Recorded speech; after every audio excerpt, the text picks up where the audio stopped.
आणि आता मोठी बातमी, उपमुख्यमंत्री अजित पवार लाडकी बहीण योजनेच्या कार्यक्रमाला पोहोचण्याआधीच माघारी परतलेले आहेत। नाशिक विमानतळाहून कार्यक्रम स्थळापर्यंत आलेले अजित पवार अचानक माघारी फिरलेले आहेत। ही मोठी बातमी आपण या ठिकाणी बघतोय। तपोवन मैदानापर्यंत अजित पवार हे पोहोचलेले नाहीये। व्यासपीठावर न येता त्यांनी आपला ताफा वळवलेला आहे। लाडकी बहीणच्या कार्यक्रमाला ते उपस्थित राहणार होते, मात्र अचानक ते माघारी परतलेले आहेत।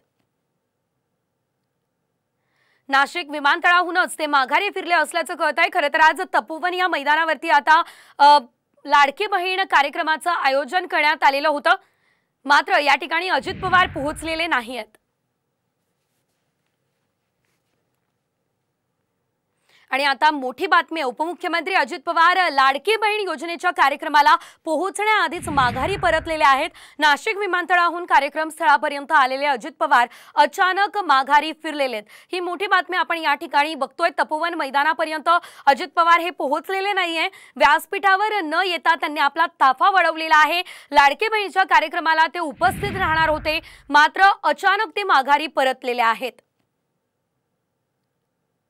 नाशिक विमानतळाहूनच ते माघारी फिरले असल्याचं कळतंय। खरं तर आज तपोवन या मैदानावरती आता लाडकी बहीण कार्यक्रमाचं आयोजन करण्यात आलेलं होतं, मात्र या ठिकाणी अजित पवार पोहोचलेले नाहीयेत।